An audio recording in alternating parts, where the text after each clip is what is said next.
Education हा खूप फार महत्त्वाचा फॅक्टर आहे लाईफमध्ये पुढे सर्वाईव्ह करण्यासाठी आणि त्याशिवाय आपण कुठल्याही परिस्थितीला फेस करूच शकत नाही. मी पण भाग घेतो डिबेटमध्ये. माझं एक काउंटर क्वेश्चन आहे विराजसाठी बरं का, ते सगळ्यांसाठीच. म्हणजे तुम्हाला ॲक्टिवेट करण्यासाठी मी हा प्रश्न विचारतो आहे. ते कदाचित माझं स्वतःचं मत असू शकणार नाही, पण जी जुनी माणसं आहेत, जी अशिक्षितसुद्धा आहेत, त्यांनी पण खूप छान पद्धतीने त्यांचं लाईफ सेटल केलेलं आहे आणि जीवनाचा चांगल्या पद्धतीनं उपभोग घेतलेला आहे.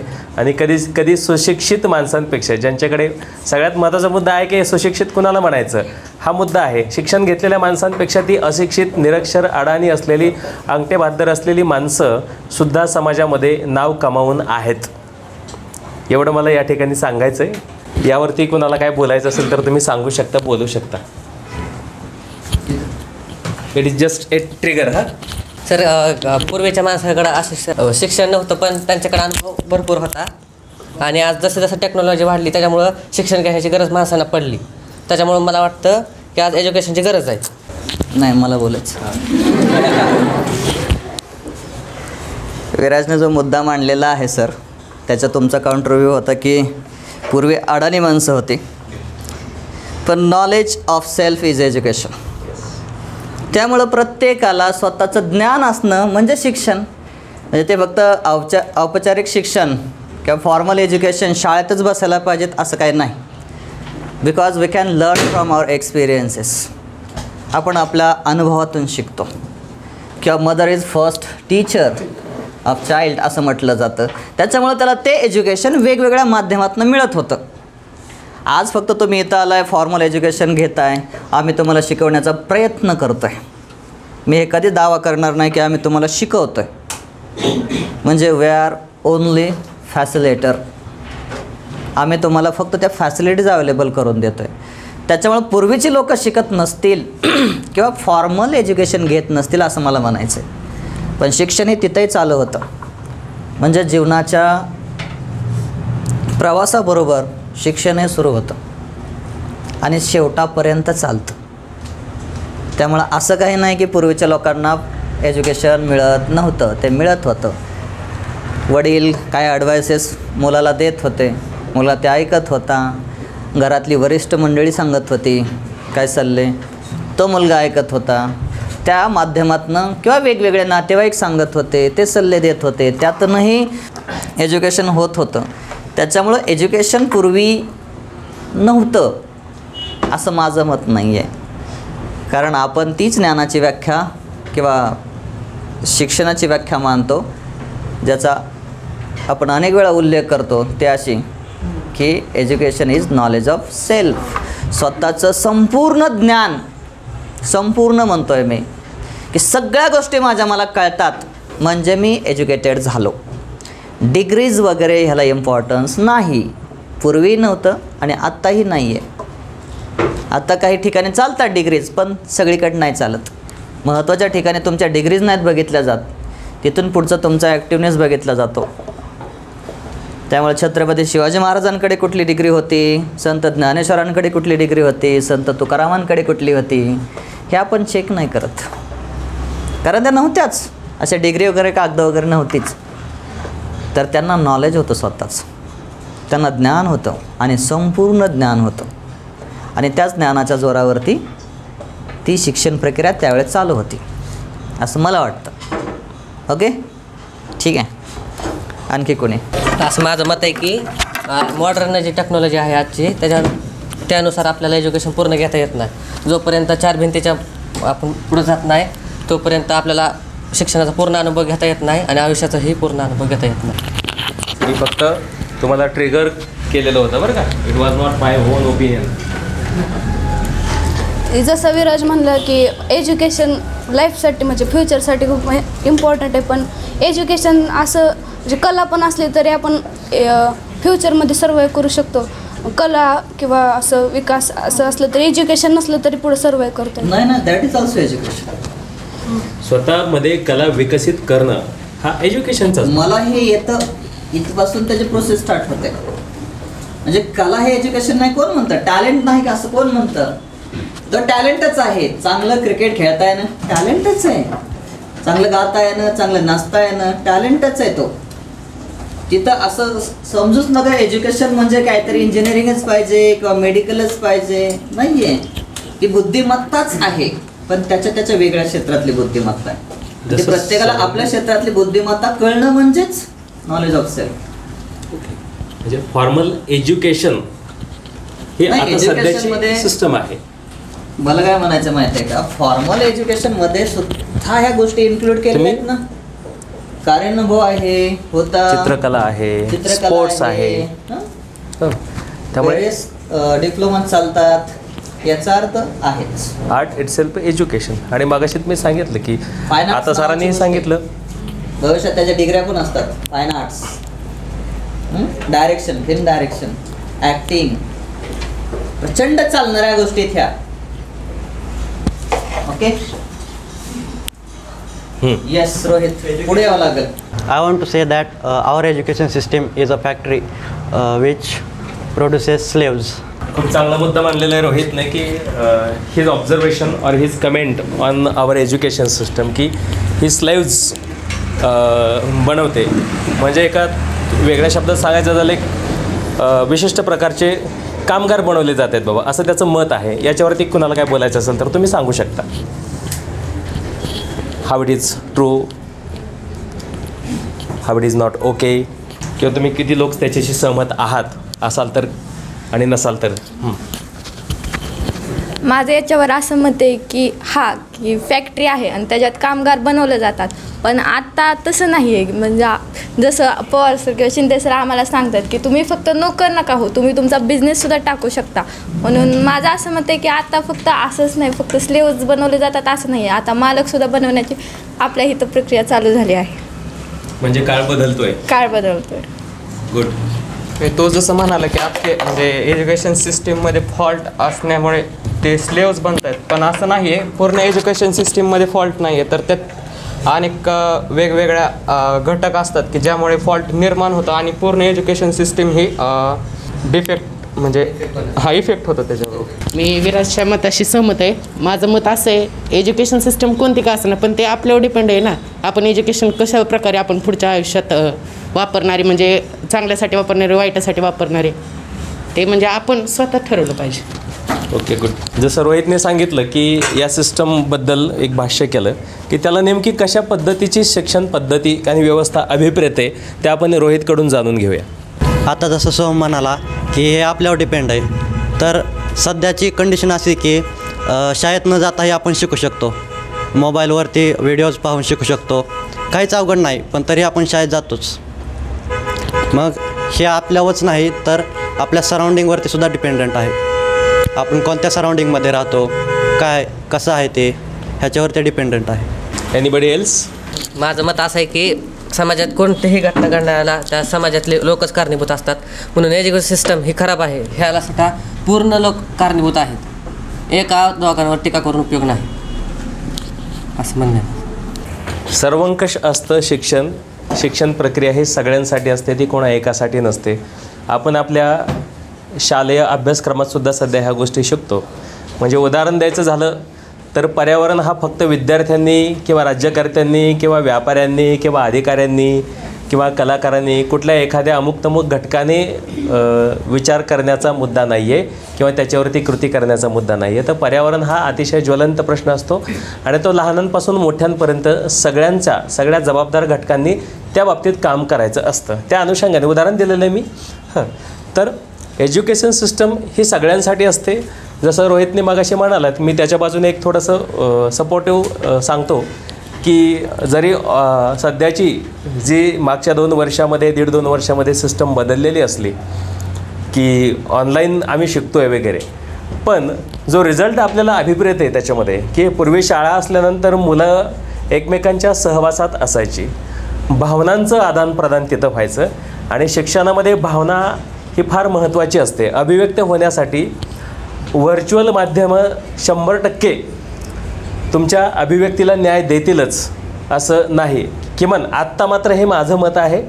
त्यामुळे जे आपण को एज्युकेशन म्हणतो, ज्याच्यामध्ये विद्यार्थी एकमेकांच्या व्हर्च्युअली सहवासात संपर्कात न राहता प्रत्यक्ष संपर्कात राहतात आज तुम्ही एवढे सगळे एकत्र जमलेले आहात प्रदीर्घ कालावधीनंतर आणि तुमचे आनंदलेले चेहरे बघून याचा प्रत्यय येतो बऱ्याचदा. किंवा तुम्हाला व्यक्तिगत हे जाणवत पण असेल की तुमचे कोणी जवळचे कंठस्थ मित्र किंवा मैत्रिणी असतात आणि लॉकडाऊनमुळे 6 महिने 8 महिने किंवा बराच मोठा काळ तुम्ही भेटला नाहीत आणि मग त्यावेळेस तुम्हाला तो भेटल्यानंतर होणारा आनंद हे तितकंच महत्त्वाचं आहे. आणि म्हणून एज्युकेशनमध्ये आपल्या सगळ्यांचा प्रत्यक्ष सहभाग असणं ही एक महत्त्वाची बाब ठरते. आणखी कोणी? हां, तुझी ये पुढं आता, इथं येऊन बस. I want to tell that education, one of the quotes of Albert Einstein, that is, education is not the learning of facts, but the training of mind to think. You can explain your opinions. त्याने असं सांगितलं की विशिष्ट माहिती घेणं किंवा अमुक तमुक कृती करायला शिकणं म्हणजे एज्युकेशन नाही. म्हणजे आईन्स्टाईनचं मत त्यांनी सांगितलं. तर आपल्या मनाला जे आपण शिक्षण देतो, जसं की सरांनी सुरुवातीला सांगितलं की नॉलेज ऑफ सेल्फ, तीच प्रक्रिया ही शिक्षणाची असते. म्हणजे पहिला त्याची सुरुवात शिक्षणाची मनापासून होते, स्वतःच्या बुद्धीपासून होते. यावरती तुम्ही तुमचं मत व्यक्त करू शकता. मी रोहितच्या मताला संपूर्ण सहमत आहे. बरोबर आहे, कारण फॅक्ट लर्निंग हेच पूर्ण शिक्षण नाही. कारण ते फॅक्ट निर्माण का झाला, कारणं काय त्याच्या मागची, का हा प्रश्न आपल्याला प्रत्येकाला पडला पाहिजे. जिज्ञासा पाहिजे, जी अल्बर्ट आइन्स्टाईनकडे खूप होती. जसं की अल्बर्ट आइन्स्टाईन म्हटलेच होते की मी खूप हुशार जरी नसलो तरी माझ्याकडे जिज्ञासा खूप आहे. त्यावरच ते त्यांनी त्यांचं जे एक्सपेरिमेंट आहे किंवा थिअरी आहे ते मांडल्यात. आणखी कुणाला काही वेगळं मत प्रदर्शित करायचं आहे का? हा मुद्दा मांडा. तर माझा मुद्दा असा आहे की शिक्षण तेच कामाचं जे मानवास उपयोगी पडत, ते कामाचं नाही जे मानवाचा ऱ्हास करत. हा माझा मुद्दा आहे. करेक्ट. मला त्याला विचारायचं की कोणतं कामाचं कोणतं नाही कामाचं. आता तो घेण्यावरून व न घेण्यावरून पण आहे ना. मुद्दा असा आहे की शिक्षण तेच कामाचं जे मानवास उपयोगी पडते, पण म्हणजे मानवजातीच कोणताही त्रास होत नाही. जसं की आपल्याला सगळं ॲटम्स वगैरे सगळं माहिती, त्यानुसार आपण ॲटम वगैरे बनवू शकतो. पण ते मानवाचं नुकसानकारक आहे ना, म्हणजे ते शिक्षण आपल्यास योग्य नाही. आपण बरोबर. तुझ्या प्रश्नाचं उत्तर मी देतो की आपल्याला ॲटम्स म्हणजे तू ॲटॉमिक थिअरीबद्दल बोललास आणि ॲटॉमिक थिअरीचं एक इन्व्हेन्शन असं होतं की त्याच्यातून अणुबॉम्बची निर्मिती झाली आणि ते विध्वंस काही असं सोहमचं मत आहे. बरोबर. तर मला त्याच्यापुढून ते ॲटॉमिक सायन्स हे मानवाला उपयोगी कसं आहे, तर त्याच ॲटमपासून आपल्याला एनर्जी पण बनवता येते. आपण जे रिन्युएबल एनर्जी सोर्सेस बघतो, जगात जे प्रगत देश आहेत त्यांच्यामध्ये सगळ्यात जास्त ऊर्जेचं जे उत्पन्न होतं अमेरिकेसारख्या देशामध्ये, तर ते ॲटॉमिक एनर्जीमधून होतं. म्हणजे मुद्दा काय आहे की कन्स्ट्रक्टिव्ह का डिस्ट्रक्टिव्ह, म्हणजे जसा आपला माइंडसेट आहे त्यानुसार तुम्ही त्या ज्ञानाचा वापर करू शकता. म्हणजे हे शस्त्र पण होऊ शकतं. मग ते तो कसं चालविल ज्याच्या हातात दिलं आहे. आणि म्हणून विवेकशील समाजामध्ये ह्या गोष्टी असणं अपेक्षित ठरतं. म्हणजे शिक्षणाच्या बरोबर तुमचा विवेक जागृत असला पाहिजे, हे थोर मंडळी सांगतात. ओके. आपण सगळे जाणतो की पहिल्या काळात म्हणजे आधीच्या काळात की मुलं जायची ऋषीमुनींकडं, म्हणजे आपल्या गुरुकडं जायची आणि तिथं राहून शिक्षण घ्यायची. मग त्यावेळेस त्या पालकांना सुद्धा वाटत असेल की अरे आपलं एवढंसं मूल कसं जाईन तिथं, कसं राहीन, सगळी कामं कशी करेल. मग त्या पालकांना सुद्धा आपल्याविषयी प्रेम, आपल्या मुलांविषयी प्रेम नव्हतं असं नव्हतं, पण ती कठोर झाली. पण आजकाल तसं आपल्याला दिसत नाही. म्हणजे पालक थोडं काही झालं मुलाला की खूपच अशी त्याची काळजी केल्याने करतात. त्यामुळे त्या मुलाला आपल्याला काही कमवायचं आहे, आपल्याला काही प्रॉब्लेम आहेत म्हणून आपल्याला शिक्षण घ्यायचं आहे, बाबा आपल्याला हे पाहिजे ते म्हणून शिक्षण घ्यायचं आहे असं त्याला वाटत नाही. त्या मुलांना जर तसं वाटलं तरच ते शिक्षण घेऊ शकतात. मग माझं असं मत आहे की आजकालच्या पालकांनी थोडं कठोर होऊन आपल्या मुलांविषयी आपल्या मुलांच्या भविष्याविषयी प्रेम दाखवलं पाहिजे. तुझा मुद्दा पहिल्याशी रिलेटेड होता का? बरं, पहिलं आधी ते कम्प्लीट. जसं सोहम म्हणाला की त्याच्या म्हणण्यातून असं कळलं की education is like a coin and each coin has 2 faces. त्यासाठी एक गुड फेस पण असतो आणि एक बॅड फेससुद्धा असतो. आणि ज्यामध्ये आपल्याला गुड फेसकडे जाण्यासाठी वॉक थ्रू असतो तो फार एकदम टफ असतो आणि तिथे जायसाठी आपल्याला फार जास्त मेहनत लागते. आणि बॅड फेसकडे जाण्यासाठी आपल्याला इतके कष्ट लागत नाहीत, ते एकदम सोपं असतं. त्यामुळे जास्तीत जास्त लोकसहभाग आपल्याकडं तिकडे त्या साईडला दिसतो. त्यामुळे आपल्याला ती बॅड साईडसुद्धा झाकून टाकता येत नाही. तो सुद्धा मुद्दा आपण घेतला पाहिजे. I am agree on my sister's opinion. त्याग हा प्रत्येकालाच करावा लागतो. म्हणजे हिंदीमध्ये आहे की कुछ पाना है तो कुछ खोना तो पडेगा ही. मी ऐश्वर्याच्या मताशी सहमत आहे, पण त्याआधी पालकांनी असं केलं पाहिजे, ज्यावेळेस त्या मुलाला कळायला लागलं की म्हणजे आपण जीवनात आपले मत स्वतः, आपलं भविष्य, आपले निवडी आपण स्वतः करू शकतो, त्यावेळेस त्या पालकांनी स्वतःच की तुझ्या आता आमचं संपलं, म्हणजे तुला काय करण्याचं, आणि तू स्वतः तुझं जबाबदारी घेऊन तुझं शिक्षण मग काय ज्यावेळेस करेल त्यावेळेसच म्हणजे त्या मुलाला शिक्षणाची किंमत कळेल आणि आईवडिलांच्या कष्टाची किंमत पण कळेल आणि तो चांगलं शिक्षण घेईल. की ह्या मुद्द्याशी बरेच जण सहमत आहेत. मला असं म्हणायचं आहे की आता तुम्ही ॲडोलसंट एजमध्ये आहात, काही लहान आहेत, आणि म्हणजे खरं तर तुम्ही लहान नाहीत आणि तुम्ही म्हटलं जातं की तुम्ही तितके मोठे पण झालेले नाही आहात. पण आता ह्यामध्ये जे ऐश्वर्याने सांगितलं की सध्याच्या काळात बऱ्याचदा असं दिसतं की पालक खूपच काळजी करताना दिसतात, आमचं पोरगं बाहेर कसं राहील वगैरे असे एक मुद्दे असतात. आणि त्याने कंपॅरिझन केलं की पूर्वीच्या काळी मात्र असं नव्हतं की चला जा बाबा हां तुझं तू बघ. तर सध्याच्या काळामध्ये तुमच्यापैकी कोणाला काय नेमकं अभिप्रेत आहे की तुम्ही काय सुचवाल की कशा पद्धतीनं ही मुलं स्वयंपूर्ण होऊ शकतील, सक्षम होऊ शकतील, की त्यांचा जो डिपेंडन्स आहे पेरेंटवरचा, जो खूप उशिरापर्यंत असतो, म्हणजे खूप म्हणजे लास्ट एजपर्यंत जो डिपेंडन्स चालतो, तो कसा कमी करता येईल? तुम्हाला काय वाटतं? तुम्ही ते मुद्दे सांगू शकता. सर मला वाटतं की त्यांच्यात ते जाणीव निर्माण करून द्यायला पाहिजे. एक जाणीव निर्माण म्हणजे एखादा अनुभव करून द्यायला पाहिजे, किंवा एखादी घटना, आता डिपेंड ऑन ते काय घेतो आहे ह्याच्यावर आहे, किंवा एखादं मोटिवेशनने सुद्धा हे बनू शकतं. तर किंवा एखाद्याला अनुभव करून दिल्याशिवाय तोपर्यंत ते काय होऊ शकत नाही.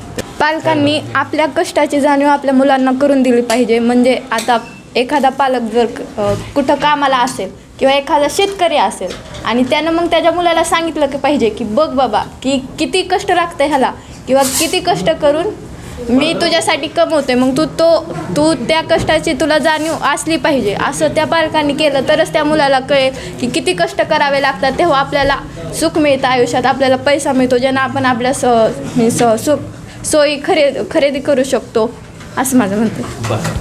म्हणजे पालकांनी आपल्या मुलासमोर एखादा हेतू ठेवला, म्हणजे हेतू भविष्यात येईल, तर हेतूमुळे पण म्हणजे ते चांगलं करू शकतं भविष्यात. हेतू असल्यावर विद्यार्थी जास्त शिकू शकतो असं मला. जसं त्यांनी आत्ता मुद्दा मांडला की पालकांनी कठोर व्हायला पाहिजे, तर त्यांनी असं करायला पाहिजे की let them free in what they want to be. आणि त्यांना जे काय करायचं आहे ते जर ते करू शकत नसतील तर ते ट्राय करतील, आणि ट्राय केल्यानंतर ते त्यांना मिळेल आणि त्याची त्यांना जाणीव होईल, आणि मगच तो शक्य होईल आपल्याला. मला असं वाटतं की गरज ही शोधाची जन्म, म्हणजे गरज पडली पाहिजेत मुलाला, मला हे कमवायचं आहे, मला हे केलंच पाहिजेत. जर मुलाला सगळं उपलब्ध करून देत असलो तर मुलाला त्याची गरज भासणार नाही, आणि गरज भासली नाही तर त्याला एक उत्तेजना राहणार नाही, किंवा त्याच्यात एक तेज राहणार नाही की मला हे करायचं आहे. म्हणून गरज पडली पाहिजे. सगळ्या आईवडिलांनी जे मुलं मागतात ते कधीच द्यायला नाही पाहिजे. म्हणजे त्यांना थोडंसं कष्ट पडून द्यायला पाहिजे. जर एखादे ड्रेस मागत असेल, नाही मला ड्रेसच पाहिजे, तर आईवडिलांनी लगेच त्याला ड्रेस नाही आणून द्यायला पाहिजे. बाबा तू ह्या एक्झामला छान मार्क पडले तरच मी तुला देणार. मग ते मुलगा कष्ट करेल आणि मग त्याला ते भेटेल. नाही तर एखाद्या लहान मुलाला पेन्सिल पाहिजे असेल, तो डायरेक्ट यूज करणार, डायरेक्ट शार्प करून यूज करणार. पण जेव्हा त्याला पेन्सिल नाही भेटणार आणि त्याचे मम्मी पप्पा म्हणत अरे तू एवढा होमवर्क कंप्लीट कर, टीचर तुला गुड देईल, त्याला टेस्टला छान मार्क पडले तर मग मी तुला 2 पेन्सिल देईल. मग त्यावेळेस तो कष्ट पण करेल आणि पुढच्या वेळेस यूज करताना पण नीट यूज करेल, जे आहे ते सामान. मला सोहमदादाच्या मुद्द्यावरती बोलायचं आहे. तो म्हटलं की पालक खूप काळजी करतात आपल्या मुलांची. तर मला असं वाटतं की म्हणजे मुलं जे आहेत त्यांना आईवडिलांनी आत्तापासूनच म्हणजे बाहेर म्हणजे गेल्यानंतर मुलांचं कसं होईल ही काळजी करण्याआधी आत्तापासूनच त्यांना स्वावलंबी होण्याची सवय लावली पाहिजे. स्वतःची छोटी मोठी कामं निदान म्हणजे स्वतःची तरी त्यांनी करायला हवी असं मला वाटतं. त्यानंतर त्यांना बाहेर गेल्यानंतर जड नाही जाणार. आत्तापासून सवय असेल तर. तुम्ही करता सगळी तुमची स्वतःची कामं? तुमच्यापैकी किती लोक स्वावलंबी आहेत?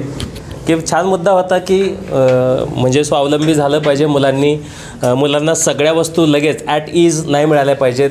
हा पण छान मुद्दा मांडला. आणखी कोणाला काय बोलायचं आहे? एक नवीन मुद्द्याच्या आधी तुम्ही याला कन्क्लूड करूयात आपण. सृष्टीमध्ये कष्ट केलं पाहिजे. कष्ट म्हणजे नेमकं काय? कष्ट म्हणजे काय? तुला काय वाटतं?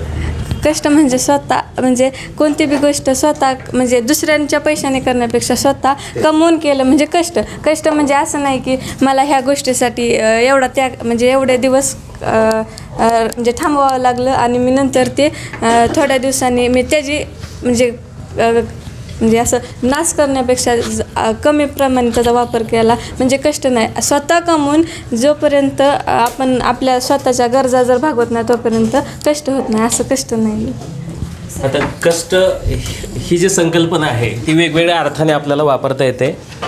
शारीरिक कष्ट वेगळं असतं आणि एखाद्या गोष्टीसाठी तुम्ही रिया म्हणले की पैशासाठी, पण ते लहानपणीपासून जर सवय लागली तर ते पुढं करू शकतं ना. त्याला लहानपणी जर कळलं की बाबा आपण असं केलं तर असं होऊ शकतं, मग त्याला पुढं पण कल्पना येऊ शकते ना. मग तो स्वतः मग ते मोठं झालं तर कमवणारच आहे, पण ती लहानपणीपासून सवय नसतं तर लगेच कसं तो करू शकतो चेंजेस. म्हणजे तिला असं म्हणायचं की मटेरियलिस्टिक थिंग्स नाही आहे, पण एखाद्या गोष्टीची किंमत आपल्याला कळाली पाहिजे आणि ती मिळवण्यासाठी आपल्याला काय करावं लागतं असं तिला म्हणायचं आहे. आफ्टर ऑल की स्वावलंबी होणं याच्यातून खूप महत्त्वाचे संस्कार होतात मुलांच्यावरती. जसं की काही उदाहरणं मी ह्याच्यात ॲड करतो की भाजीपाला आणायचा आहे, बाजार आणायचा आहे, 100-200 रुपये त्या मुलाकडे दिले, तुमच्याकडे दिले आणि जा बाबा आपल्याला भाजीपाला घेऊन ये किंवा किराणा घेऊन ये किंवा नातेवाईकांच्याकडे निरोप घेऊन जाणं, काही वस्तूंची देवाणघेवाण असते. अशा वेगवेगळ्या छोट्या छोट्या ॲक्टिव्हिटींमधून लहान मुलं ही शिकतात. किंवा कधीकधी मुलांच्यावरती मोठ्या जबाबदाऱ्या पण दिल्या जातात. आपल्याकडे जे घरामध्ये काही कार्यक्रम वगैरे असतात तर तिथे ह्या जबाबदाऱ्या आपल्याकडे हे बऱ्यापैकी होताना दिसतं आणि बऱ्याचदा ते काही ठिकाणी ते दिसत नाही. तर हे सगळ्या पालकांनी असं केलं तर खूप छान पद्धतीनं मुलांना ह्या गोष्टींची जाणीव तर होईल, ते जबाबदारी घ्यायला शिकतील. सगळ्यात महत्त्वाचं आहे तुमच्या सगळ्यांच्या मध्ये मुद्दा एक कॉमन आला की जबाबदारी घ्यायला मुलांनी शिकलं पाहिजे. डेफिनेटली तुम्ही सगळे सहमत असाल आणि तुम्ही सगळे जबाबदारी घ्यायला तयार आहात सगळे? हो, व्हेरी गुड. आता नवीन मुद्दा संदेशचा येतोय, बघूयात आपण संदेशला काय म्हणायचं. माझा ॲक्च्युली एक प्रश्न आहे तुम्हा सर्वांना की आता वेस्टर्न कंट्रीमध्ये माझ्या ऐकण्यात असं आलं आहे की तिथं एक सर्टन लेवल मुलांच्या वयाची पार झाली की त्यांना आपल्या म्हणजे आई वडील पालक म्हणा आपल्यापासून वेगळं करतात की आता इथनं पुढं आयुष्य तुला तुझ्या हाताने तुझ्या ह्याच्यापर्यंत जगायचं. तर तसं आपल्या भारतात केलं तर काय होईल किंवा का करत नाहीत? Okay, very good. खूप छान मुद्दा मांडलेला आहे, बोला. ह्याचा मुद्दा बरोबर आहे, पण मला ह्याच्या मुद्द्याला क्रॉस हे करायचं आहे. पण असं केलं तर आपल्या आईवडिलांचं आणि आपलं प्रेम कमी होतं. हे होऊ नये म्हणून एखाद्या वेळेस असं आपल्या कंट्रीमध्ये केलं जात असेल असं मला. मी त्या दादाच्या मताशी सहमत आहे. आपल्याकडे म्हणजे आधी मुद्दा जसा होता खूपच प्रोटेक्टिव्ह आहेत पालक, तर मला असं वाटतं की प्रेम कमी होईल आईवडील आणि मुलांमधलं. सो असं आपल्या इथे तरी नाही करायला पाहिजे. मी या मताशी सहमत नाही, कारण मला असं वाटतं की पहिल्या काळीसुद्धा असं नव्हतं की मुलं आता आपण ऐकतो की रामायण बाबा की दशरथाने सुद्धा आपली मुलं पाठवलेलीच ना. तो तर आपल्या मुलाच्या वियोगामुळं सुद्धा मेला, रामामुळं मेला, पण तरीसुद्धा त्यानं त्यांच्या फ्युचरसाठी त्याला पाठवलंच ना. मग असं नाही होऊ शकत की आईवडिलांचं प्रेम किंवा आईवडील आणि मुलांचं एकमेकांबद्दलचं प्रेम कमी होईल असं बाहेर पाठवल्यामुळं, असं मला वाटतं. हां, म्हणजे विरहातून प्रेम कमी होतं असा समज बाळगणं चुकीचं आहे असं तुमचं म्हणणं आहे? सर, मला वाटतं की कुठल्याही गोष्टीचं एक वय असतं, तसं ते सुद्धा वय ते नाही.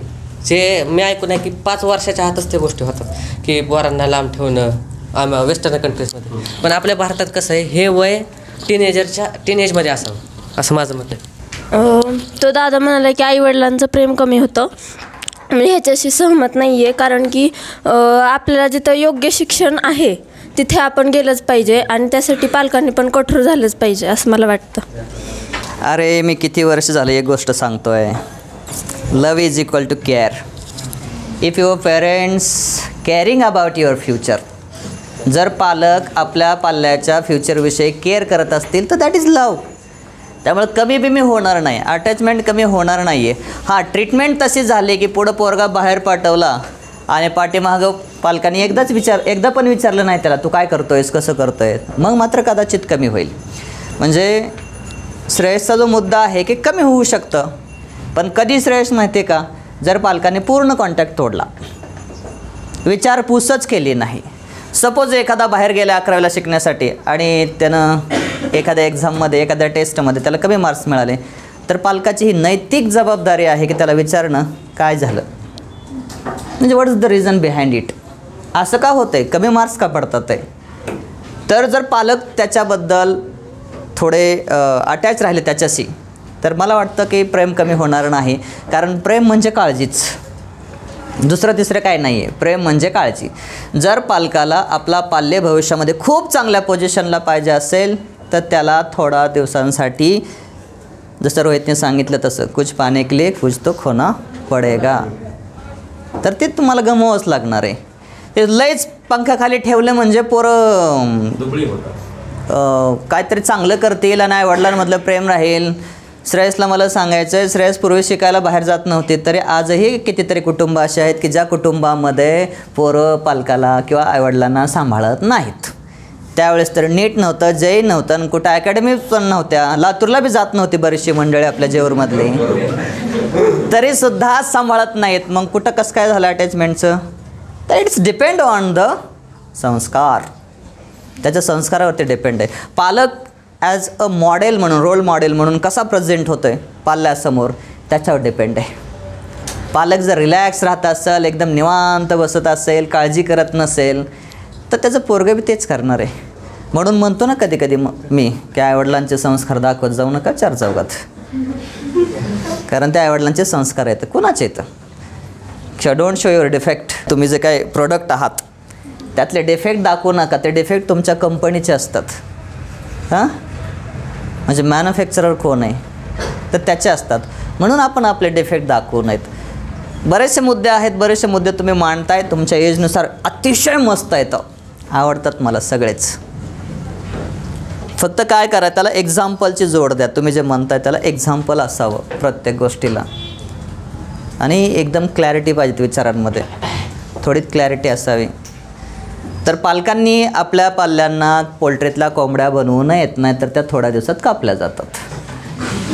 काय बनवायचं आहे, गरुड, जो कुठल्याही कष्टातनं कुठल्याही सिच्युएशनमध्ये हार मानत नाही, आणि म्हणून तो भिजायचं नाही म्हणून मग ढगांच्यावर निघून जातो. म्हणजे हे तुमच्याकडे 100% आहे, इट्स पॉसिबल फॉर यू. म्हणजे एखाद्या पक्षाला पॉसिबल आहे म्हटलं, माणसाला तर असणारच, काहीच अडचण नाही आहे. त्यामुळे एज्युकेशन सिस्टम पण तीच होती. पूर्वी बाहेर पाठवायचे, आता नाहीत पाठवत वगैरे, ह्यातनं कमी जास्त वगैरे असा काय प्रकार नाही आहे. त्याचं मी सांगतो ना रिझन काय आहे ते. त्याचं रिझन असं आहे, ते टप्पे तर ठरलेले. म्हणजे एज्युकेशनचा टप्पा, एज्युकेशनचाच टप्पा, त्यात जास्त शहाणपणा करायचं नाही बाकीचा कुठलाच. आफ्टर दॅट सेटलमेंटचा टप्पा आहे, म्हणजे बिझनेसमध्ये सेटलमेंट असेल, नोकरीमध्ये सेटलमेंट असेल, कशामध्ये स्वतःचा काय जे असेल ते कंपनी टाकणं वगैरे, हा टप्पा आहे. ह्या टप्प्यानंतरच्या पुढच्या गोष्टी तर त्याच्यानंतरचा मॅरेजचा टप्पा आहे, त्याच्यानंतरचा चिल्ड्रनचा टप्पा आहे. म्हणजे पूर्वी जे होतं का नाही, हे आश्रम ते आश्रम ते आश्रम असं असायचं का नाही, ते रिॲलिटी आहे, आणि ती आज पण गरजेची आहे. त्यामुळं विनाकारण पोराला एज्युकेशन घ्यायच्या वेळेस उगं काहीतरी जवळ ठेवायचं, घरात ठेवायचं, हे पण उपयोगाचं नाही आहे. आणि नंतर वगैरे तो त्याच्या गृहस्थाश्रमात प्रवेश करला आणि तुम्ही त्याच्यात लुडबुड करायची, हां, त्याचा उपयोग नाही आहे. त्याचा काही उपयोग नाही ना. तो सेटलमेंट करत असेल त्याची त्यावेळेस त्याला त्याचं स्वातंत्र्य देणं गरजेचं आहे. म्हणजे बघ हे असं असं आहे. म्हणजे टप्पे लक्षात ठेवा प्रत्येकानं, आपले टप्पे. एज्युकेशनचा टप्पा फर्स्ट येतो, म्हणजे साधारणतः आपल्या वाढीचा टप्पा सुरुवातीला 5-6 वर्षापर्यंत, नंतर शिक्षणाचा टप्पा, त्या शिक्षणातले वेगवेगळे टप्पे तुम्हाला सगळ्यांना माहिती येतं. त्याच्यानंतर मात्र काय होईल, तुम्ही सेटलमेंट बघणार पहिली गोष्ट, आणि सेटलमेंट झाल्यानंतर मग तुमचं जे काय असेल गृहस्थाश्रम वगैरे, आणि मग ते सगळे मुलं वगैरे मोठी झाली की मग वानप्रस्थाश्रम असं काहीतरी आहे वाटतं, निघून जायचं वनामध्ये. म्हणजे ते शब्द थोडेफार इकडे तिकडे होत असतील, पण ते आहे. म्हणजे प्रत्येक गोष्टीमध्ये किती रमायचं हे पालकांना बी कळलं पाहिजेत आणि त्या मुलाला पण कळलं पाहिजेत. Okay, very good. ठीक. Anybody else?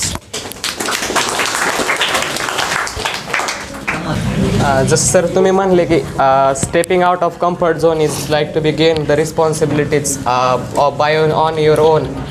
तर तसंच पाहिजेत. आणि फॉर एक्झाम्पल की जसं फार अंडर इन्फ्लुएन्स ऑफ पॅरेंट्स आपण काय काय करू शकतो की नुसतं वर्गात जाऊन बसणे, शिक्षण घेणे आणि तेच परत. आणि समजा जर पॅरेंट्सला कधी एखादी अडचण असेलच आणि जेव्हा तुमचं ॲडमिशन व्हायचं असेल तर तुम्हाला तिथे एकट्यानेच जावं लागेल. आणि तर मला म्हणायचं आहे की पालकांचं प्रेम कधीच कमी होत नाही. ते एक वेळ आपल्याला ट्रीटमेंट वेगळी देतील, अभ्यास करावा किंवा तुम्ही चांगल्या गोष्टी शिकावात, वाईट मुलांच्या संगतीत राहू नये म्हणून. त्यांचं प्रेम कमी कधीच होत नाही. आपल्याला तसं वाटत असतं की ते आपल्यावर प्रेम करत नाहीत वगैरे अशा गोष्टी असतात. तर ज्याने आपल्याला जन्म दिला त्याचे आपण मान खाली कधीच घालू नये असं मला वाटतं. किंवा ज्याने आपल्याला चांगले संस्कार लावलेत ते संस्कार कधीच मोडीत घालू नयेत. Very good. ट्रीटमेंट चेंज होऊ शकते, ट्रीटमेंट बदलू शकते.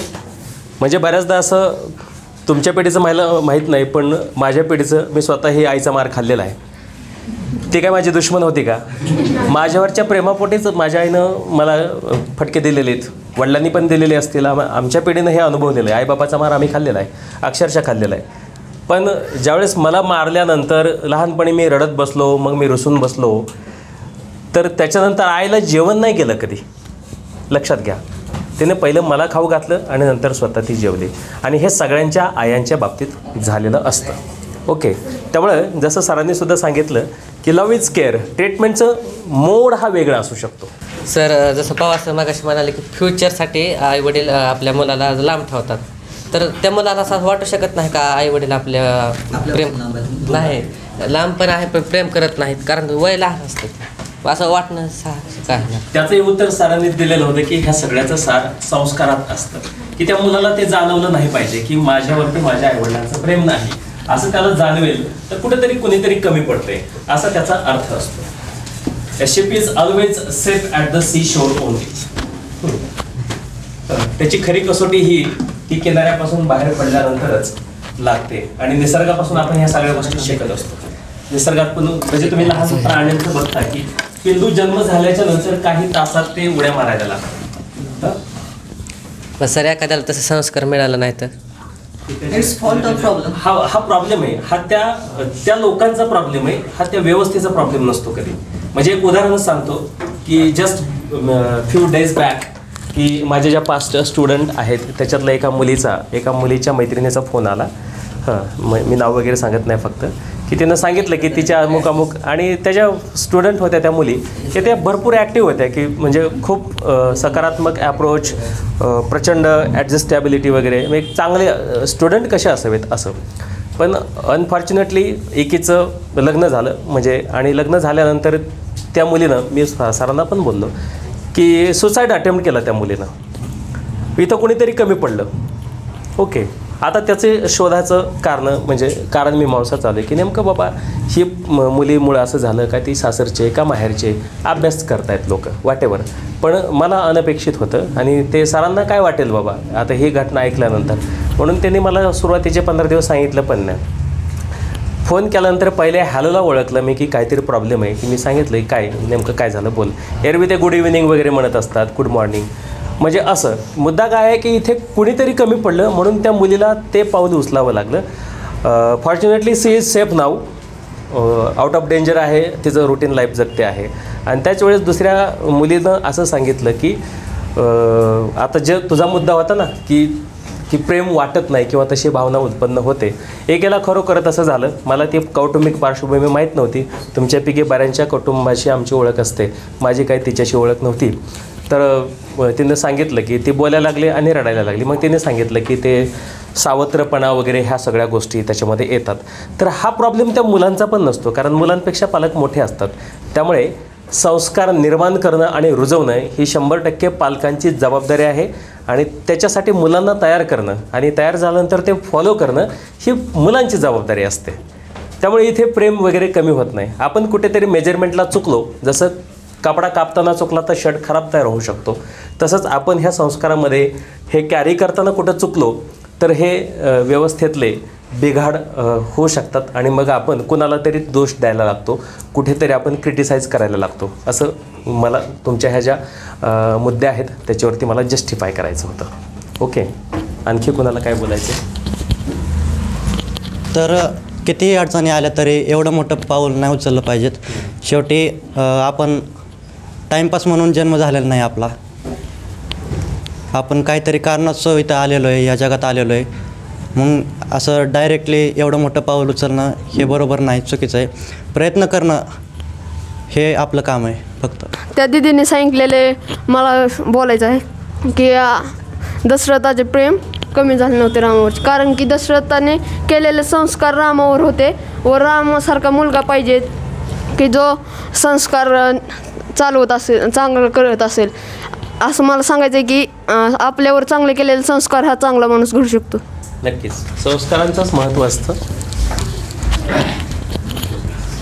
माझं असं मत आहे की मुलांना अशी हार पचत नाही. मग पालकांनी मुलांना हार पचवायला सुद्धा शिकवलं पाहिजे, त्याचेसुद्धा संस्कार मुलांवर झाले पाहिजेत. कारण मुलांना कसं जर त्यांना प्रॉब्लेमची सवय नसेल, जेव्हा अचानक, कारण पालक त्यांना प्रोटेक्ट करतात आणि त्यांचे प्रत्येक प्रॉब्लेम सॉल्व्ह करतात, पण जेव्हा त्यांच्यासमोर अचानक मोठे प्रॉब्लेम येतात तेव्हा ते घाबरतात, गडबडतात आणि मग ते असे पाऊल उचलतात.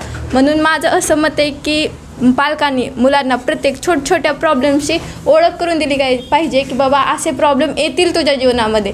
मग तेव्हाच ते मुलं तयार होतील आणि मग जेव्हा ते प्रॉब्लेम येतील तेव्हा ते त्याच्याशी फेस करतील आणि असे सुसाईड ते अटेम्प्ट करणार नाही असं मला वाटतं. सर, मला रोहितच्या मताला जरा विरोध करायचा आहे. रोहित जसं म्हणला की एखाद्या परिस्थितीत मोठं पाऊल घेऊ नये, पण त्या पाऊल घेण्यामागं कारण असं समाज, म्हणजे आज स्पर्धेच्या युगात खूप जे ॲस्पिरंट्स आहेत प्रत्येक ह्याचे की खूप टेन्शनमध्ये असतात आणि त्याच्यामागं आईवडील किंवा कुटुंब ह्याचा खूप विचार असतो की काय होईल आपण जर असं नाही झालो तर ते टेन्शन कशामुळे येतं जास्त करून म्हणायचं नाही कोणाला की मुदामूळ करतात, पण एक ते असतंच आपला विचार की आईवडील काय विचार करतात, त्यांची इज्जत राहील का, पुन्हा कुटुंब समाज, ह्याच्यामुळं एखाद्या वेळेस पाऊल घ्यावं लागतं. खूप छान. पण त्यांनीच मगाशी सांगितलं होतं, मी आठवण करून देतो. आणि आम्ही नेहमी सांगत असतो की व्यक्त व्हायला शिका. If you have a problem आणि तो तुमच्याच्याने टॅकल होत नसेल ना तर तो कुणाजवळ तरी व्यक्त करा. प्रॉब्लेमला सोल्युशन असतंच. आय ॲग्री विथ रोहित दादा, कारण तो जसं म्हटलं आपल्याला प्रयत्न करायला हवेत. शेवटी एज्युकेशनल लाईफ संपल्यानंतर सुद्धा हॅपी लाईफ हेच आपलं म्हणजे शेवटचं ध्येय असलं पाहिजे असं मला वाटतं. किती जरी प्रॉब्लेम आले तर त्याच्यावर सुसाईड करणं हा काही उपाय नाही आहे. आपण किती शिकलो आहेत हे ह्याच्यावरूनच कळतं की किती जरी प्रॉब्लेम आले तरी आपण हार नाही मानली पाहिजे, त्यात सुद्धा प्रयत्न करत राहिले पाहिजे. शेवटी प्रयत्नांती परमेश्वर असतो. किती जरी प्रयत्न केले तरी आपल्याला शेवटी यश हे मिळत असतं. त्याच्यासाठी थोडे पेशन्स पाहिजेत आपल्यात. त्याच्यावर लगेच सुसाईड करणं किंवा हा काही मार्ग नाही आहे त्याच्यावरचा. नक्कीच. मी ऐश्वर्याच्या मताशी विरोध आहे की पालकांनी मुलाला सांगितलं पाहिजे की हार पत्करायला शिका, म्हणजे हार कशी पत्करावी वगैरे काय ते. माझं हे विरोध आहे या मताला. कारण मुलांनी स्वतः शिकलं पाहिजे ना. पालकांनी कुठपर्यंत सांगावर की तू हे करू नको ते करू नको, स्वतःची अक्कल आलीच पाहिजे ना. काळानुसार येतच असते. ती अक्कल येण्यासाठी पालकांनीच तयार केलं पाहिजेत मुलाला. नक्कीच पालकांची जबाबदारी आहे. थांबा, शिवमचा मुद्दा घेऊ आपण आधी. सर, तो म्हणतोय वेळ आल्यावर कळतं, वेळ निघून गेल्यावर काय करायचं. आता ऐश्वर्या सांगेल. माझं असं मत आहे की मुलाला स्वतःची अक्कल आली पाहिजे, पण पहिल्यांदा त्याला पालकांना सांगावं लागेल ना की बाबा तुला प्रत्येक वेळेस जिंकता नाही येणार किंवा तुला प्रत्येक वेळेस हारायचं पण नाही आहे. तुला कधी जिंकता सुद्धा आलं पाहिजे आणि हारता सुद्धा आलं पाहिजे. जेव्हा पालक त्याला पहिल्या वेळेस सांगतील तेव्हाच मग त्याला पुढं सांगण्याची गरज पडणार नाही. म्हणजे इथे पालकांची जबाबदारी अधोरेखित केलेली आहे. आता हा दादा म्हणला त्या मताशी मी सहमत आहे. कारण आता पालक तर आपल्याला पहिल्यापासूनच सांगतात की तुला असं नाही केलं पाहिजे, तुला असं केलं पाहिजे, पण पुढंपर्यंत कवर सांगणार पालक. आता आपण लग्न झालं आपलं तरी झालं, पालक म्हणतात तू असंच कर म्हणलं, आपण हे नाही करू शकत इतकं त्यांच्या, कारण त्यांची मतं पण आपल्या मतापासून वेगळी असू शकतात ना. बरोबर आहे. जर असं असेल की रोहित सांगतोय आता याच्या संस्कार मॅटर्स एव्हरीव्हेअर. संस्कार मॅटर्स. सर मला एक मुद्दा मांडायचा आहे की आपली जी टीचिंग मेथड आहे प्रत्येक शिक्षकाची वेगळी असते टीचिंग मेथड. पण मला उदाहरणार्थ इतिहास हा विषयाचा संदर्भ द्यायचा आहे. इतिहास शिकवताना शिक्षक पूर्ण शिकवतात, कुठं युद्ध झालं, किती लोक मारतात, पण त्यातून काय घ्यायचं हे तर अजून मला कोणत्याही इतिहासाच्या शिक्षकाने सांगितलं नाही. फक्त माझे म्हणणं आहे की शिकवायला नाही पाहिजे, म्हणजे शिकवणं तर कंपल्सरीच असतं आहे, पण त्यांनी ते सांगायला पाहिजे. हां, कृतीतून असं प्रॅक्टिकल. ठीक आहे. आता हा थोडा वेगळा मुद्दा आहे, म्हणजे we don't want to criticise anybody, पण एक माझ्या यथामती यथाशक्ती तुला जी शंका आहे त्याचं मी निरसन करण्याचा प्रयत्न करतो. एक उदाहरण तू इतिहासाचं घेतलं किंवा कुठलाही विषय असेल आणि त्या विषय शिकवताना एक विशिष्ट, म्हणजे असं म्हटलं जातं की शिक्षक हा उत्तम अभिनेता असावा, किंबहुना तो असतो.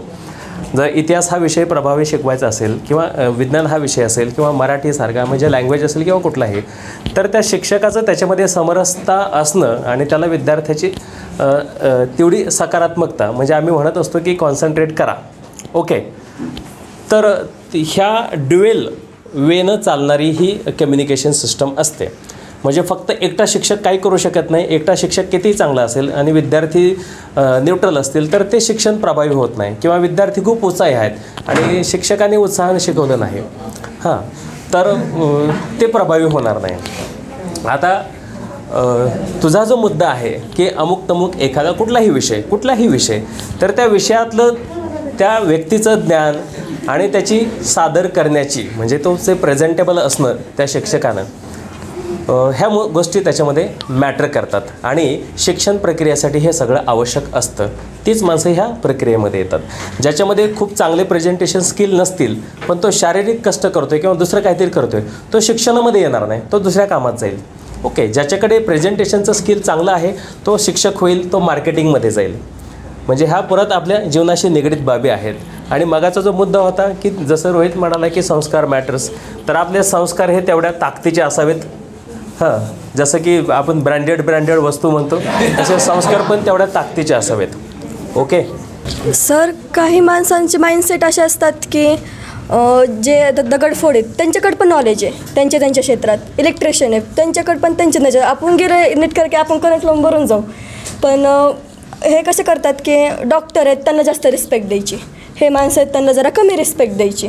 तोंडावर म्हणायचं, कामापुरतं बोलायचं, पण महागं त्यांचा रिस्पेक्ट करायचा नाही. पण डॉक्टरकडून काय तर फायदा होतो आहे आपला, त्यांना जास्त रिस्पेक्ट देतात. पण काही थोडंच माणसांचा माइंडसेट असतो की जे माणसांकडे एज्युकेशन कमी पण त्यांचं अनुभव जास्त आहेत. फॉर एक्झाम्पल सिंधुताई सप्ताह, तर सिंधुताई सप्ताह माई, हां, त्यांनी त्यांच्या अनुभवातून त्यांनी भरपूर जणांना सांगितलं, त्यांनी भरपूर जणांचं आयुष्य घडवलं. पण म्हणजे जे पॅरेंट्स आहेत त्यांनी त्यांचे पण एक्झाम्पल द्यायला पाहिजे की जे एज्युकेशन कमी पण त्या क्षेत्रात सुद्धा त्यांनी दुसऱ्यांचे आयुष्य भरपूर घडवलं. मुळात समाजामध्ये कुठलाही प्रोफेशन, अमुक तमुक प्रोफेशन हा रिस्पेक्टेबल आहे आणि अमुक तमुक प्रोफेशन हा नॉन रिस्पेक्टेबल आहे, ही गणितं आपण मनुष्याने तयार केलेली आहेत. मुळात तसं काही नसतं. आपण जे शिक्षण घेतो, मूल्य शिक्षण घेतो, त्याच्यामध्ये इक्विटी आणि इक्वॅलिटी आहे. पण हा माइंडसेट जर बदलायचा असेल तर त्याच्यासाठी आपण स्वतःपासून सुरुवात केली पाहिजे. प्रबोधनाची आणि परिवर्तनाची सुरुवात ही स्वतःपासून असते. म्हणजे जसं की आपण काहीतरी समाजामध्ये परिवर्तन घडावं अशी अपेक्षा करणं आणि अशा अपेक्षा करत असताना घरात बसून राहणं हे चुकीचं असतं. की समाजामध्ये परिवर्तन तुम्ही कुठल्या माध्यमातून आणि तुम्हाला काय परिवर्तन अपेक्षित आहे असं जर तुम्हाला असं वाटत असेल तर त्याची सुरुवात आपण स्वतःपासून केली पाहिजे. आलं लक्षात? आणि हे आपल्या सगळ्यांची जबाबदारी असते. शिक्षण त्याच्यासाठी सगळ्यात प्रभावी माध्यम असतं की शिक्षणात वेगवेगळ्या कृतीमधून वेगवेगळ्या ॲक्टिव्हिटीमधून तुम्ही ही गोष्ट समाजामध्ये प्रसारित करू शकता. आणि शिक्षण शी रिलेटेड असलेल्या किंवा निगडीत असलेल्या वेगवेगळ्या इन्स्टिट्यूट असतील, NGOज असतील, कॉलेजेस असतील, शाळा असतील, हे मुलांच्या मार्फत काही प्रमाणावरती नक्कीच करत असतात.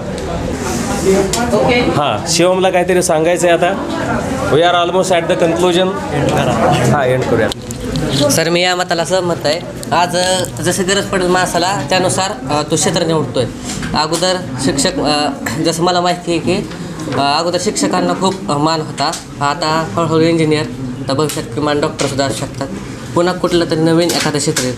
माझं असं म्हणणं आहे की माणसांनी त्यांच्या किंवा पालकांनी त्यांच्या विद्यार्थ्याला मेंढरू बनवू नये की एक गेलं की त्याच्या मागं असं होऊ नये असं माझं मत आहे. शिवमचं मत बरोबर आहे, पण त्या मेंढराची क्वालिटी जर तिथंच असेल तर त्याला तिथं पाठवण्यात काहीच हरकत नाही. हां, ते एका मेंढराची क्वालिटी असू शकते पण दुसऱ्याची नाही ना. पण तरी जे आपण हे म्हणतो की जळणे किंवा काय एखाद्यावर, तर त्यानुसार लोक म्हणतात ते तिकडे गेलं की तू पण तिकडे जायचं, हे असं होतं. हे सुद्धा संस्कारांचं होणे असं मला वाटतं. माझं असं मत आहे की मेंढरं ती गेलं सगळं, पण आपल्या मुलाची जी क्वालिटी ना त्यानुसार त्याला त्या क्षेत्रात पाठवावं, बाकीचं काहीच नाही. सर मी शिवमदादाच्या मताशी सहमत आहे. आजकाल बालकांच्या अपेक्षा खूप वाढल्या आहेत. त्यांना असं वाटतं की आपला मुलगा JEE किंवा नीटमध्ये त्यांनी काहीतरी करावं, त्यांनी मोठं डॉक्टर व्हावं, इंजिनियर व्हावं, IAS ऑफिसर व्हावं. पण त्यांनी समजून घेत त्यांनी आपल्या जे विद्यार्थी म्हणजे त्यांनी आपल्या स्वतःच्या मुलांशी चर्चा केली पाहिजे की तुला काय व्हायचं आहे, तुला कोणत्या विषयात आवड आहे, त्याने ते विषय निवडायत. मग त्याच्यामुळं विद्यार्थ्यांमध्ये किंवा म्हणजे त्यांच्या मुलांमध्ये आपल्या पालकांमध्ये डिसरिस्पेक्टपणा होणार नाही. सगळी मेंढरं सारखी नसतात. प्रत्येकाचा चॉईस वेगळा असू शकतो, आवड पण वेगळी असू शकते आणि त्याची कौशल्य पण वेगळी असू शकतात. मग त्या मुलाने त्याची क्वालिटी कुठं आहे ते दाखवून दिलं पाहिजेत. आई वडिलांना कळलं पाहिजेत की हा इथे नाही चालणार, तो तिथे चालेल म्हणून. मग ह्याच्यात त्या मुलाचं खरं योगदान असलं पाहिजे. गुड. जसं सर म्हणाले आता कन्क्लुजनकडे यायला पाहिजे, तर शिवम म्हणत होता की प्रत्येकाला वेगळे क्वालिटीज असतात आणि त्यानुसार तो तिकडे जायचा प्रयत्न करत असतो. आणि ते जर क्वालिटीज ओळखायचे असतील तर त्याला ते नॉलेज लागतं. आणि नॉलेज ऑफ सेल्फ म्हणजेच एज्युकेशन. आणि परत एज्युकेशनवरच आपण येऊन ते एंड करूयात असं वाटतं. ओके, तर इंडिव्हिज्युअल टास्कपासून आपण सुरू केलं.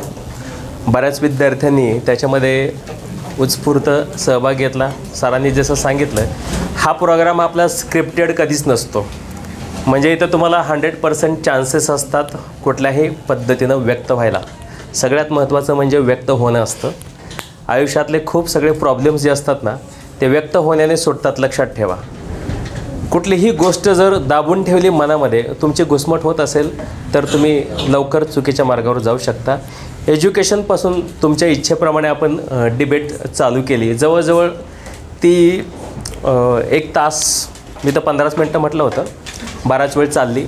आणि खूप छान मुद्दे तुम्ही मांडले, खूप छान डिफेंड पण केलं, खूप छान क्वेश्चन्स पण रेज केले, आर्ग्युमेंट्स केल्या. आणि याचं एक सकारात्मक कन्क्लुजनकडे आपण येतो आहे. त्यामध्ये की सुरू झालं होतं एज्युकेशनपासून आणि कन्क्लुजन पण एज्युकेशनलाच आलं. म्हणजे this debate was very fruitful. Shreyas wants to say something. बोल. सर मला ते शिवमच्या मताला माझी शिवम म्हणला की मेंढरं एका पाठोपाठ गेली तरी होतात, पण एकाच नॉलेजची किंवा एका क्षेत्रातले म्हणजे त्यांची एकच कला असेल, जे मेंढरं एका पाठोपाठ गेली तर काही प्रॉब्लेम येणार नाही. हा, सगळे सारखेच असतील आणि त्यांच्यासाठी तिथे चारा असेल, काहीच प्रॉब्लेम नाही. नक्कीच त्यांना इन द सेन्स आपण रूपकात्मक घेतलेलं आहे की सगळी सारखी नसतात आणि त्यांच्या क्वालिटीज वेगळ्या असतात. म्हणून तर आपलं जो मोटो आहे किंवा एज्युकेशन म्हणजे काय की रोज सर सांगतात, आम्ही बोलतो की it is the knowledge of self. स्वतःला ओळखा, स्वतःला ओळखण्यासाठी जे आवश्यक असेल ते करा. आणि हे करताना सगळ्यात महत्त्वाचं म्हणजे व्यक्त व्हायला शिका. मला आज तुम्हाला एवढंच सांगायचं आहे की तुम्ही व्यक्त झालं पाहिजे, सगळ्यात महत्त्वाचा मुद्दा आहे. तर अशा पद्धतीनं आपण ही डिबेट यशस्वी झाली आणि ही डिबेट आपण मला विचारायचं हां काही लोक म्हणतात की सक्सेस ज्याच्याकडे जास्त पैसा आहे त्यानेच कमवलं. काही लोक म्हणतात ज्याला माणुसकी आहे त्याने यश मिळवलं. पण नक्की यश मिळवणं म्हणजे काय? हा वेगळा डिबेटचा मुद्दा होऊ शकतो की यश म्हणजे नेमकं काय. की ही परिमाणं झाली, पैसा, प्रसिद्धी, पण तो माणूस स्वतः त्या सगळ्या सिस्टममध्ये स्वतःची कंटेंटमेंट त्यानं किती अचीव केली, म्हणजे स्वतः किती समाधानी आहे. लई पैशावाला आहे पण त्याला झोप येत नाही रात्री, तो यशस्वी कधीच नसतो. तर असं असतं की तो त्याच्या जीवनामध्ये कंटेंटमेंट मिळाली का, weather he is happy in his life, तो माणूस यशस्वी असू शकतो. बाकी त्यानं गोळा केलेलं असतं सगळं. अगदी काय काय लोक दाखवतात की माझा इतका मोठा मित्रपरिवार आहे, पण त्याच्या संकटसमयी त्यातले किती लोक येतात त्याच्यासाठी ती अचिव्हमेंट असते. फेसबुकवर 5,000 मित्र येतं, एक माणूस रामराम घालत नाही, हे कामाचं नाही. म्हणजे सध्याची जगात बरीचशी माणसं जगतात, वावरतात किंवा त्यांच्या ज्या कल्पना आहेत ना त्या आभासी आहेत, व्हर्च्युअलाइज असं मी मानेन. आणि तुमच्यासारखी पिढी ही त्याच्यामध्ये ओढली जाऊ नये. तसे झालं तर त्या पिढीची घुसमट होण्याची शक्यता ही खूप जास्त असते. म्हणूनच हा सगळा आटापिटा आपला आहे. त्यामुळे यशाची परिमाणं जी असतात ती ही भौतिक कधीच असू नयेत असं निदान माझं मत आहे. ओके, समाज त्या दिशेनं चालला आहे कारण त्याला ते दिसतंय, त्याच्यावरती तसे संस्कार होत आहेत आणि हे तकलादू असतं. म्हणजे पैसा मिळवणं चुकीचं आहे का? अजिबात नाही. पैसा मिळवलाच पाहिजे आणि तो खूप मिळवला पाहिजे, पण तो योग्य मार्गाने मिळवा.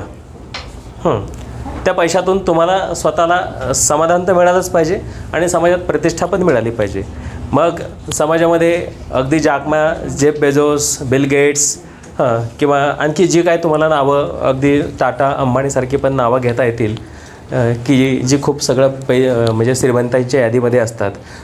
ही माणसं तुम्ही बघा, म्हणजे ह्या माणसांचं प्रत्यक्ष आयुष्य आणि आपल्याकडे सो कॉल्ड अमुक तमुक इतकं कमवलं, तो निश्चित फरक असतो. माइंडसेट खूप महत्त्वाचा ठरतो त्याच्यामध्ये.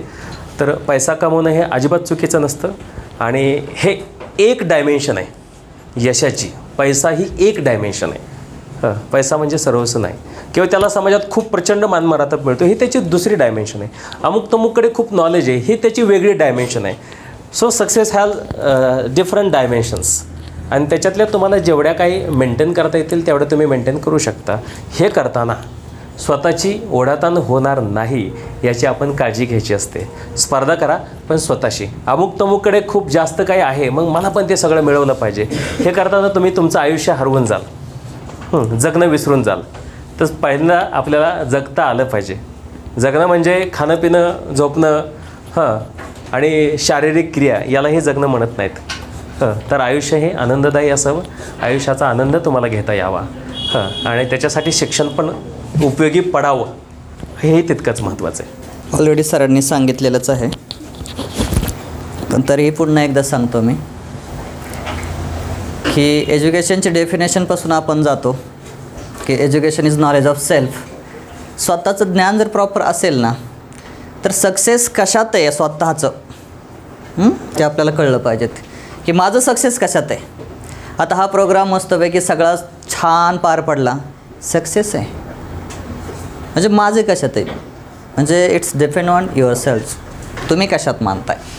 आणि फायनल डेस्टिनेशन ऑफ एज्युकेशन सांगताना नेहमी काय सांगतो, living happy life forever. If that person is happy then he is successful. बस success is equal to happiness असं मला वाटतं. आणि शारीरिक आनंदापेक्षा मानसिक आनंद पण महत्त्वाचा असतो. शारीरिक आनंदासाठी तुम्हाला पैसा लागणारच आहे, तो का नाही कमवायचा. म्हणजे लोक का कमवतात आहे कारण त्यांना असं वाटतं की ह्याच्यातनं मी यात गेलो जास्त आनंदी राहील, हॅपी राहील, म्हणून त्यांना तसं वाटतं, म्हणून ते पैसा कमवतात. आणि पैसा कमवायचा नाही असं कुणी सांगितलं तुम्हाला. सन्मार्गाने खूप पैसा कमवायचा असतो, फक्त मार्ग चुकीचे असू नयेत कारण ते नंतर आपल्याला मेंटली काय करतात, हराश करतात चुकीच्या मार्गाने कमवला तर. म्हणून योग्य मार्गाने पैसा कमवा आणि त्या पैशाच्या जोरावर ते हॅपीनेस मिळवा.